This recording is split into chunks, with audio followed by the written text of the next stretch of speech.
Welcome to the fourth episode in the Resilient School Screencast series. Our topic is tough conversations. So, what makes a conversation difficult? It's probably not the complexity or confusingness of the information, like solving quadratic equations, verb conjugations, or rhetorical techniques. Instead, it's the feelings attached that make for the talks that are anticipated with apprehension or even dread. Things like giving bad news or even just big news, offering or receiving criticism, setting limits, expressing disagreement, or asking for help.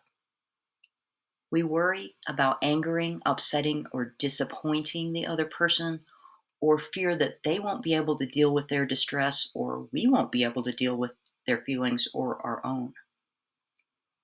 Maybe you're a pro at talking with people in distress, communicating bad news, or negotiating challenging deals. But no matter how adept we may be, there's still some situations and conversations that will hit us more personally. It's part of being human. Sometimes it's the content of the conversation that is tough, but it can also be the power differential or the personalities of the people involved that make it tough. Sometimes we can prepare.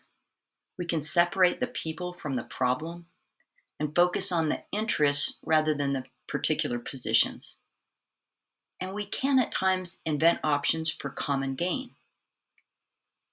Sometimes we may decide that the alternative to negotiating or talking isn't as risky as bringing something up when it's not essential or likely to have a good outcome. We can move from opposite sides of the table to figuratively or literally sitting side by side with the problem in front of us. Planning or practicing ahead of time can keep us from getting sidetracked or defensive. Other times, we stumble into a tough conversation like stepping on a landmine. We know our intentions and assume the receiver will take it that way. We know their impact on us and assume that was the other person's intent. All of this assuming can go bad if we don't have a feedback loop to check the validity of the assumptions. Consider these responses to the same simple question and what they may tell us about the impact and assumptions in the conversation. Did you take out the trash? Oh no, I totally forgot it was trash day. Thank you so much for reminding me. Did you take out the trash? Yes, and I watered the plants and locked the doors. I think we're ready to get on the road. Did you take out the trash? I told you I was going to do it. Why don't you ever trust me? Did you take out the trash? You're not the boss of me. Did you take out the trash? Did you wash the dishes?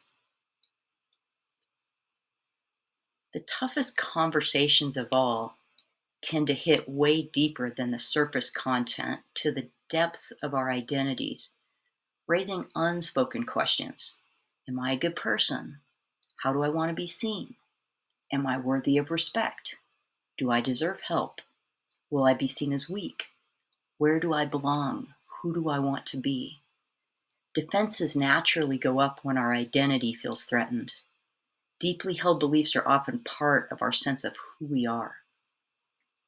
When confronting a sudden landmine in a conversation, it's worth peering under the hood to consider how we or the other person may be defending against a perceived threat to identity.